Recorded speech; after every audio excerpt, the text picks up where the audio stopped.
ولې بدخشان د واکمنې ډلې لپاره د پای پیل کېدای شي؟ تاسو څه فکر کوئ؟ آیا د ټوپک او استبداد پر مټ د یو ویښ ملت چوپ ساتل تر ابده پورې ممکن دي؟ د ولسواکۍ پر مهال د ملي ټلویزیون مشر اسماعیل میاخیل د بدخشان د کوز یفتل ولسوالۍ وروستیو پیښو ته په اشارې سره یو داسې حقیقت بربنډ کړی چې ښایي د افغانستان روان وضعیت په بشپړ ډول بدل کړي.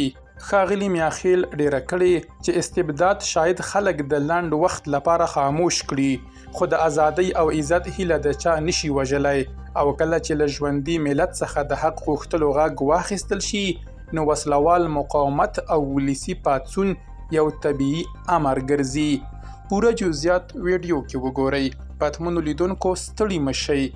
اسماعیل میاخیل په خپلو تازه څرګندونو کې د تیرو 20 کلونو تاریخ ته کتنه کړې او ویلي دي چې په تیرو 15 کلونو کې افغانانو د هیواد له هر ګوټ څخه د ملي روغې جوړې او تلپاتې سولې غوښتنه وکړه، خو د واکمنې ډلې ځواب تل استبداد او ځپنه وه.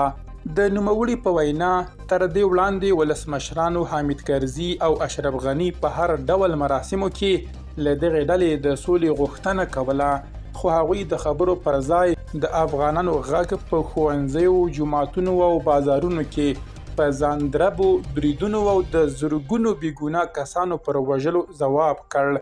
ښاغلي میاخیل په خپله دغه نوې شننه کې د بدخشان وروستیو بریدونو او د کوز یفتل ولسوالۍ سقوط ته په اشارې سره دا د یوې نوې ملي بیدارۍ پیل بللی دی.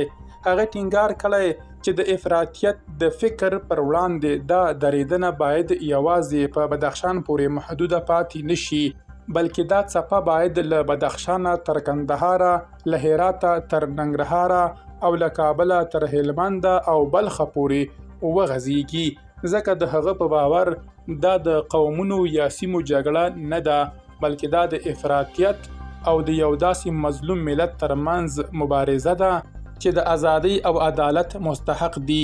د هغه د تحلیل پر بنسټ افغانستان تر هغه وخته چې د یوې افراطي ډلې په منګلو کې یرغمل وي نه به سوله وویني او نه ثبات.